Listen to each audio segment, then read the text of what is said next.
is up, Northridge Church? Man, we're so excited that you would join us this weekend. And no matter where you're watching us from, whether it's our online stream or you're watching us on your television, man, welcome to Northridge Church. And thank you for just taking a piece of your weekend and hanging out with us. My name is Drew, and I'm one of the pastors here. And I am so excited that you would join us. And, you know, in the midst of all of this quarantine stuff, being at home, the stay at home order, you know, I have, 3 little kids, and it's hard at times to keep them busy and entertained. But my oldest daughter, Joelle, she's around 5. Every once in a while, she will come to me and she will bring me one of these. Now, probably from looking at this, you don't know what this is, but it's a puzzle. And I would bet probably right now, puzzles have become pretty popular dealing with what we're dealing with. And, Joelle and I, we always love a good challenge of trying to find all the places for the pieces. But what's really hard about this puzzle, you might not know by seeing it, but it doesn't come with a picture. And so as Joelle and I go to finish this puzzle, we have absolutely no perspective, no idea of what we're trying to replicate or recreate. We're just kind of jamming pieces of the puzzle together because there's no picture, no direction for us to head in. I mean, have you ever tried to put a puzzle together without the picture? It can be really frustrating and almost at sometimes agonizing. And yet, I would actually suggest that that's how many of us live our lives. We're kind of just like this puzzle that Joelle and I try to put together. Is we just go through life day after day, not really knowing who we want to become or actually who God wants us to become. And so we just kind of go through the motions. We wing our lives hoping that God will make something beautiful out of us. And that's why this morning we're starting a brand new series called A Life That Matters. And over the next 5 weeks, we're gonna be just talking about a journey of how you and I can create a life that actually counts, that a life that counts, that means something to other people, that is significant. And what's hard about that is in the journey of creating a life that matters, what really gives us that perspective? What really gives us that picture of where we want our life to go? Well, you see, it's 2 things that we don't often want to interact with. It's 2 things that we don't plan or predict. It's death and crisis.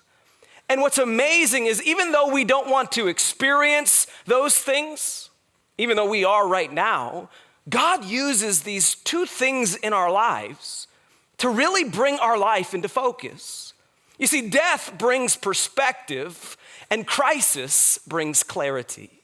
It is absolutely fascinating how God uses death, something that we don't want to have to experience with people that we love, something that we can't plan for, and crisis, something we're living in right now, and how these 2 things actually bring a sharp laser focus into our lives. I would bet probably some of you have been asking some of those questions right now. As you sit in your home, as you think about what's going on in our country, in our world, you might have asked the question as you think about your life, does my life really matter? And that's why we're gonna have this conversation over the next 5 weeks where you and I together, we can learn how to create a life that truly does matter. And we're gonna start in Psalms chapter 90. Psalms chapter 90, here's what I'd encourage you to do. Grab your Bible right now or your device and turn to Psalms chapter 90. We're gonna plant ourselves there this morning. And as you're kind of making your way to Psalms chapter 90, I kind of wanna set the scene for you. I kind of want you to have an understanding of the backdrop of this passage. You see, it's a psalm written by Moses. And Moses was one of the first early leaders in the Bible. And if you look at his life and you study his life, you will realize that he lived to be 120 years old. Now, man, even in our culture and our context, 120 years, like good job, Moses. Like, that's a long life. But what's interesting about his 120 years is you can actually break them up into 3 40-year segments. The first 40 years I call the life of luxury, where Moses was born a Hebrew, and he should have been dead according to one of Pharaoh's decrees, but his mother ships him in a basket, and he actually becomes adopted into the family of Pharaoh.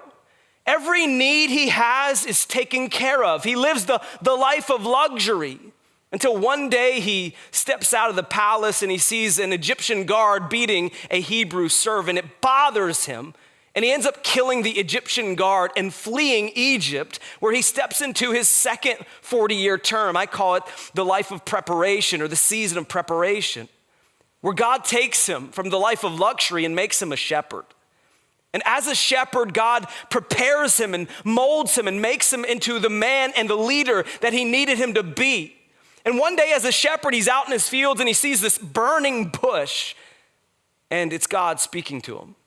And he calls him to go back to Egypt and deliver the nation of Israel out of bondage. And that's where he enters his last 40 years, where God would make Moses the deliverer of the nation of Israel. And man, in just that short summary of his 120 years of life, you look at it and you're like, man, what a journey. What a journey full of experience, a roller coaster ride of emotion. And Psalms chapter 90 is actually Moses staring at death. He's getting ready to die, and he knows it. And he looks back at his life, 120 years of experience and wisdom, and he pens a song for us to be reminded of the truths that he learned in the 120 years of his life. And we start in verse 1 where it says this. It says, Lord, you have been our dwelling place throughout all generations. Before the mountains were born, or you brought forth the whole world, from everlasting to everlasting, you are God. And I absolutely love where Moses starts. He says, Lord, you have been our dwelling place. And what Moses does is he reminds us of a truth, and it's a simple but yet really profound and powerful truth for our lives thousands of years later. He reminds us that God is our refuge. Moses looks back at all of his life, and what the first thing he recognizes is when his anxieties were raised when his worries were raging, when his fear and he was scared, he's like, you know what I did in those moments? I turned to God, because he was my refuge. He was my dwelling place. And if we ever needed to be reminded of that truth, maybe now is the time as we deal with this pandemic. As your fears and my fears rage, as we're worried about our jobs and our kids and our future, Moses reminds us of the place we turn to, that God is our refuge. And it's almost like Moses is saying God is like home. Because the expression, right?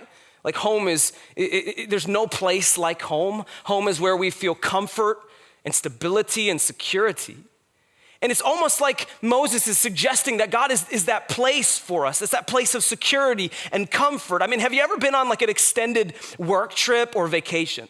Maybe it was like a week or 2 weeks, and towards the end of that vacation or towards the end of that business trip, you just longed for home. Like you just long for the smell of your home. You long to sleep in your bed with your sheets or eat your food, because there's no place like home. And Moses, as he looks back at his life, the first thing he reminds us of is that God is our refuge. He's that place that provides comfort. He's that place that provides security and stability for all of us, no matter what we're dealing with. But he continues in verse 3, he says this, you turn people back to dust, saying, return to dust, you mortals. 1,000 years in your sight are like a day that has just gone by, or like a watch in the night. Yet you sweep people away in the sleep of death. They are like new grass to the morning. In the morning it springs up new, but by evening it is dry and withered. And right here, Moses kind of shifts gears. He starts with, God, you're the place, you're my dwelling place, you're my refuge. But then he talks about a second truth that he's reminded in his life. And it's so simple, and yet it's a powerful reminder for all of us, is that life is short. I mean, look at the imagery that Moses uses. He talks about us being grass, and how like grass many times is lush and it's green, but yet the next day it's dry and withered and dead. He says 1,000 years to us. Think about how much our world has changed in 1,000 years. He says 1,000 years, that time frame is like a day to God. And what he reminds us of is that life is really short. You can almost see Moses on top of a mountain looking back and all the memories of his life, all the things he's been through, and he's reminded, man, that went by quick. You know, I'm reminded of that so many times in my life. I'm 33 years old, which really doesn't feel that old. But yet I can't believe sometimes that I'm a father of 3 kids. I've been in ministry for 12 years. It's kind of like, man, where did life go? It quickly flies away. In fact, that's what he says in verse 10. He says this, our days may come to 70 years or 80 if our strength endures. Yet the best of them are but trouble and sorrow, for they quickly pass and we fly away. And so Moses reminds us that God is our refuge, and he says, hey, life is short. It's going to fly by quickly. And maybe in the season of our lives, we can kind of relate to that truth because we don't feel the invincibility that we often do because we see all over the news people dying. We're afraid of getting the virus and wondering what it will do to us. And it helps us recognize, it gives us that perspective that life is short. But Moses continues, verse 7, he says, we are consumed by your anger and terrified by your indignation. You have set our iniquities before you, our secret sins in the light of your presence. All our days pass away under your wrath. We finish our years with a moan. If we only knew the power of your anger, your wrath as great as the fear that is due you. You see, the third thing Moses reminds us of is that God knows everything. Moses looks at his life and he's reminded of those secret sins. He says the secret sins that we all have. You know, I would bet probably you have some secret sins. Sins that you have kept from everybody. Those addictions, that lust, the judgment you have for people that happens in your mind that you wouldn't want anybody else to hear. And in fact, they're so secret sometimes we forget we even have them. And Moses reminds us, he says, those secret sins are brought into the light of God's presence, that he is sovereign, that he is everywhere, and he knows everything. You might be able to keep it from your spouse or your family or the people closest to you, but you can't keep it from God because he knows everything. And Moses says, actually, that truth, being reminded of that truth, causes us to live in this fear and reverence of God. And so Moses looks back at 120 years of experience in life, moments and memories. And he reminds us that God is our refuge. That he's the place that, man, when life gets like it is right now, he's that place of comfort and stability and security. He reminds us that life is short, like it's fleeting, it's going by fast. And he reminds us that God knows everything. And what's interesting about these 3 truths is they're actually just a framework. They're a framework that Moses is building to get to verse 12. Because in verse 12, Moses does something I think is really significant. As he looks back at his life, he gives generations to come some advice to change some things about their life to actually create a life that matters. Here's what he says in Psalms chapter 90, verse 12. I'd encourage you, if you write in your Bibles, highlight it, mark it. He says this, he says, teach us to number our days, that we may gain a heart of wisdom. For a moment, that verse, just let it seep into your heart. He says, number your days. If you want to be wise, if you want to live in wisdom, if you want to have today a life that matters, that has significance, that has impact, Moses says the way that you do that is you live like you're gonna die. You live with the perspective, you have the focus that today might be my last, and so I'm gonna make the most of it. Number your days. You know, I would suggest and say it just a little bit differently. You see, today if you're watching online or on your television, and you're saying, you know what, I've been asking those questions, Drew. Questions like, does my life really matter? Questions like, man, is my life significant? And you might be wondering, how do I start this journey? How do I get on the path that I know at the end of my life, it will matter, it will count for something? Moses says, number your days. I would say, and I would challenge you as we start this series and we walk down this path, I would challenge you to begin with the end in mind. As you look at your life, that you wouldn't focus in on the nitty-gritty, but you would actually look ahead to who you want to be and who you want to become. And you would focus on that. You know, it's kind of like this puzzle that my daughter and I were doing. And see, what so many of us do when we try to finish a puzzle is we zoom in at all the pieces. We spread them out and we try to look at them and figure it out. And that's what we do with our lives is we look at all the pieces, the days that we have, and we try to create something beautiful. But what Moses says to us is he says, stop looking at all the pieces that you have and start imagining, start dreaming with God of who he wants you to be and who you should become and create the picture that you want to be. And then start putting the pieces of your life together. I mean, can you imagine how much easier this puzzle would be if we just simply had a picture? See, some of you guys, you're living your life and you have no clue where you're going or where you're headed or who you want to become. And what would change in your life if you actually had a picture of the man or woman that you wanted to become? You see, one of the wisest men to ever live on the face of the earth other than Jesus, his name was King Solomon.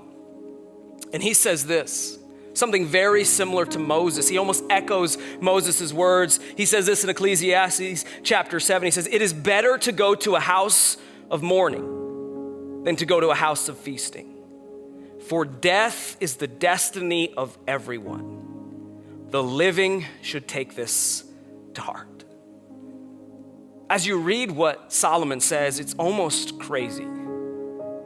He says it's actually better to go to a funeral than a wedding. It's better to go to a house of mourning and weeping, crying than a house of celebration. Now, I don't know about you, but when I read that, I'm like, whoa, this is the wisest guy? Like, really? Did he just kind of lose it later on in life? Because I was just at a funeral. It was my dad's. And it was the last place I ever wanted to be. Full of tears, heartache, and pain. I'd much rather go to a wedding, a day of celebration, a day with good food and rejoicing. Like, why in the world would I choose a funeral over a wedding, a cemetery over a party? This makes no sense. But it does when you read the verse. He says, because for death is the destiny of everyone. See, the truth is you and I can't escape death. Now, it wasn't God's original plan. He didn't create us to die, but yet our rebellion to him, our sin, caused death. And we can't get around it. I mean, we see it every day on the news right now. Thousands of people dying because that is the destiny of everyone. And the reason why Solomon says it's better to go to a funeral than a wedding is because of the perspective and the clarity that a funeral gives your life. It reminds you that you are going to die, and if you don't choose to change some things about your life, will it really matter? In fact, I would ask you that. Maybe you're next on death's list. We have no way of knowing. But what if tomorrow didn't have any plans for your life and you were to die? Can I ask you this question? Would your life really matter? Now, for a moment, before you push that question off, think about it. Would your life truly matter? Would it count? Would it last? Because we don't know when we're gonna die. We don't know when that day is going to come, but we can do some things to get ready for it. Because death and crisis, they bring that perspective to us that nothing really else can. It brings our life into sharp focus of who we want to be and who God wants us to become. And rather than actually talking about it more, I wanted you to hear a story about it. You know, if you've been going to our church, you've probably heard me mention a couple names of people who are very near and dear to me. Their names are Rodney and Cindy. They watch on our online stream almost every single weekend. Rodney and Cindy, I love you. I was blessed for them to actually become my Southern parents. They adopted me and treated me like their own son. And about 2 years ago, their life would be turned upside down. A crisis would hit that they didn't plan for or they predicted. But yet in the midst of that crisis, I believe God gave them a new perspective. Check this out.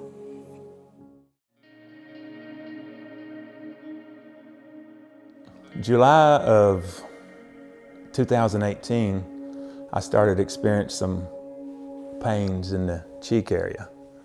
But we have a good friend who's a neurologist, Dr. ETN. I call her Jenny. Her first name is Kathleen, but so I called Jenny up and I said, "Hey, Jenny, I'm experiencing some pains." He said, "Swing by the house and let me look at it." She lives in our subdivision. So Cindy and I and my oldest daughter and her son, my grandson, we went over there and we sat down and she looked at me and said, "You're just having sympathy pains for Cindy," because her left side of the face was hurting as well. We went out to eat and I was sharing her. I said, "You know, that pain I was telling you about a week ago is starting to increase up. It's starting to go up the side of my face back toward my ear." And she looked at me and she stared at me. She said, "You're coming by my office Monday morning and we're going to do an examination." I met with her Monday morning, was in her office Thursday. I go to the hospital to the MRI.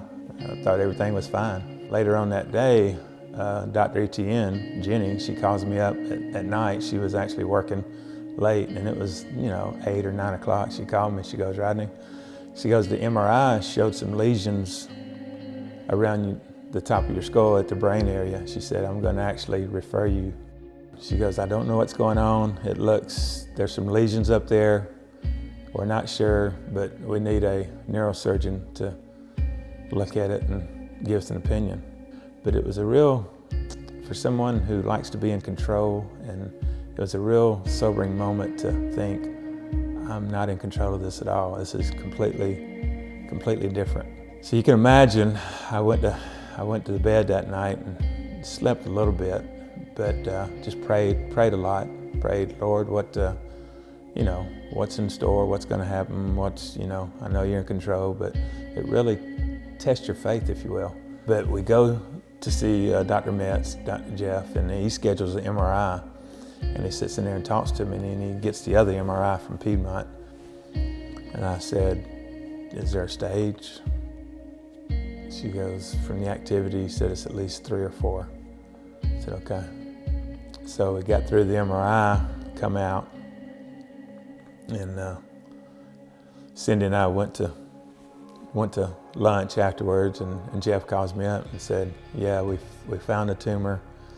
Said, "We're going to run a PET scan," and then at that point, it looks like cancer, it feels like cancer, we think it's cancer. So I took it on myself just to walk down to the backyard and just to walk around. So I was in my barefoot. This is in the end of July. It was warm, so I was just walking to the backyard. And I was just praying to the Lord, walking, just thinking, "God, what do you have in store for me? Is this the end of my earthly life? Is this what it's going to be?" Or just had all these questions. And it was from out of nowhere. It was like, "Son, you have no idea." And I looked over there, and there was an apple tree and a fig tree. So I went and I pulled the fig tree leaf off the fig tree, and I looked at it. And at that point, I was convicted over my pride, over myself. I just thought I could do everything myself. I really didn't rely on God the way I should have relied on the Lord. I mean, my relationship was good, but my confession and my pride, and he just broke me. I broke down and cried like a baby. Cassie came and picked me up. When she picked me up, I could tell the Lord had gotten a hold of her. She was all in tears, and she told me, said, "Dad, somebody's gonna be waiting for you." "Cassie, I just had a long day. I don't want anybody. I'm spent. No, I've approved. No, you're good." And I said, and it was about a 20-minute ride home. And I was just anxious and angst about it. I'm like, I don't want nobody there. I want to be by myself. I don't want anybody. I just family. She goes, "No, somebody's gonna be there." I'm like, you can tell I'm still emotional about it today, 2 years later. And there's a fella named Derek Jett. He sits there and meets me in the driveway, and I just shake my head. And we just hug in the driveway, and Cindy and Grady and Cassie leave us in the house by ourselves, and Derek and I go sit in a think tank. And Derek Jett's, at the time, 27-year-old kid who had been through 9 cancer surgeries, I think. We were wrapping up, and he stands up and he says, "I want to leave you with something." I said, "Okay." So he stands up and he reaches in his front pocket and he pulls out and he holds up this cross and he gives it to me. And he said, "That cross has been with me through all my surgeries." He said, "And everywhere I've been," he said, "no matter what you go through, that cross will get you through anything." When you have near-death experience or talking about, and my comment would be, you concentrate on the majors. There's only 2 things that last forever: your soul and relationships. Make sure your soul's in check. If you're not a believer, I challenge you to take up the cross and look at it and ask God to show himself to you. That's the 2 things that matter in this life. Everything else is dust in the wind. And I know there's a lot of heartache in this country right now. But if we'll get on our knees and we'll cling to the cross, no matter what it is, we can all get through.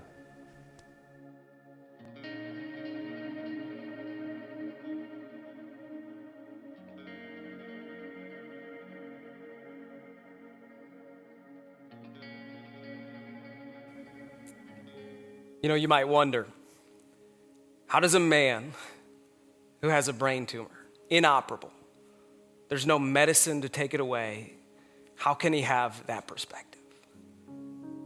It's because Rodney understands what truly makes a life that matters. It's the cross. It's the cross of Jesus Christ. And if you're here today, the good news is, even though death is the destiny of everyone, Jesus Christ handed us the keys to the victory over death as he spread his arms out wide and he died for us and he resurrected on the 3rd day so that although we would die, he would give us life. And I believe this with my whole heart. To create a life that truly matters, you got to do exactly what Rodney said. You got to look at the cross. And you got to see what Jesus accomplished for you on your behalf, that he paid a penalty that you couldn't pay, that he intervened on your behalf. And when you choose to submit to that and believe in that and surrender your life to that, that is the beginning of creating a life that will last. And so I would ask you if you want to do that. I would give you an opportunity right now that if you would just bow your heads and close your eyes and you would say this prayer in your heart. God, I want my life to matter. God, I want it to count. And God, I believe that starts by understanding that my sin broke things up. It created death. But yet in the midst of my sin, God, you created a way through your son, Jesus Christ. So I don't have to die. I might die physically, but I don't have to die spiritually. So God, today I'm believing and trusting in what your son did for me on that cross. And I believe that 3 days later, he resurrected from the grave. And today I'm submitting to that truth. I'm surrendering it to it. And will you right now, God, in my life, begin the process of making my life count? You know, if you said that prayer, I would challenge you. We've done this for 5 weeks in a row. We've seen 62 people come to know Jesus Christ as their personal Savior. If you've said that prayer, would you just tell somebody? It's a simple text message to your friend. It's a simple email to us or whoever. Just let somebody know. In fact, if you're watching at northridgerochester.com, you'll see on the bottom bar of your screen a raise your hand if you said that prayer. All you got to do is click on that. You can fill out your information and we'll be in contact with you. But I want to make it easy for everybody. You'll see a screen that has all my information on it, all our church's information. If you said that prayer, please let us know. We'll follow up with you. We'll care for you. I'd love to send a Bible for you to continue the journey of walking with Jesus. What a moment in your life where you actually begin the process of creating a life that truly does matter. So I just want to thank you for joining us. Thanks for taking the time of your weekend. I know there's a lot of things you could be doing, but we are so grateful that you chose to hang out with us on our stream or on your television. And here's what I want you to know is we want to connect with you. And we don't want to connect with you to get something out of you. We just want to be there for you. And so if you could just grab your phone right now and just send us a text message at this number. It is 585-210-8564. And we'll be there for you. Let us know of the needs that you have. There's a person waiting for your text message. If you want to get to know our church a little bit, who we are, what we stand for, what we believe, you can visit northridgerochester.com, a place where you can get to know who we are. But this happens because of the faithful generosity of our church. And here's what I want you to know is, man, we're not desperate for your money. I know there's a lot of preachers on TV that are begging you for money, and that's just not us. If you're a guest here, please know, don't feel any pressure to give. But if you call Northridge Church home, we want to be a church that brings the gospel and hope to the darkness. And the only way that's possible is honestly through the generosity of people who call this place home. And so if you choose to partner with us or you'd like to give, you can just simply grab your phone and text 77977. And that's an easy way to make that happen. But again, thank you for joining us. Thank you for being a part of our services. We love you guys, and we want to be here for you. We hope you have a fantastic day. We will see you back next week for week 2 of A Life That Matters.